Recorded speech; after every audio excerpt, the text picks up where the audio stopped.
Okay, when you shade this part in, you want to go from the elliptical shapes that it's making. So the base tone, they have this kind of spelled wrong, but the base tone is going to be the darkest values. So if you're just getting started, I'm taking the pencil and I'm trying to follow that same direction,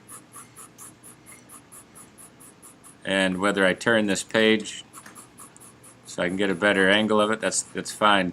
And every so often, if you lose that edge, just kind of pick it up just slightly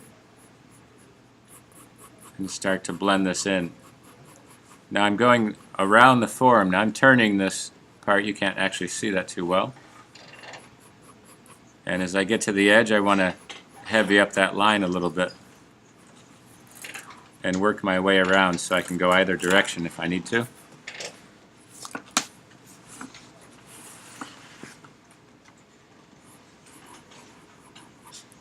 And build this part up. So this base tone is actually the darkest value, so it's a good place to start. And what happens is wherever that line is, it's going to kind of be a gradation from either direction.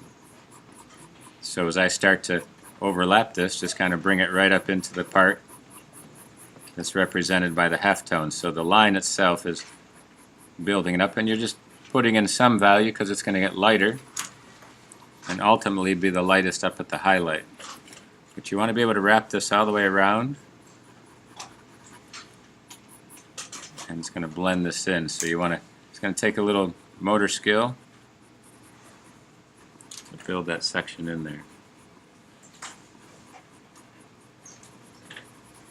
And then the halftone is going to slightly get softer. Now this line I didn't hatch, just kind of went right across the form, so you can see it showing up, so I'm trying to keep it just blending around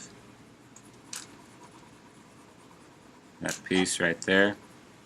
And then as it gets into the quarter tone, the pencil stroke itself is probably the darkest value, the first one I put in there. So you always want to go from light to dark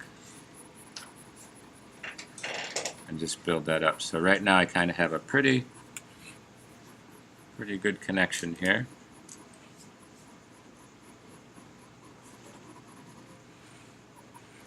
Okay, and then once I get it up to the highlight, I'm going to leave that blank. I may soften the edge depending on how heavy you made that line. And if you do erase anything, use the kneaded eraser. And then now I'm just going to go backwards, darken up this base tone. As I get down to the reflected light, I'm just going to kind of keep this, the lines horizontal, but the darkest value is going to be right underneath the surface. The elliptical shape goes underneath it. And just keep it pretty light at first, and then go back in with the dark value right underneath it there.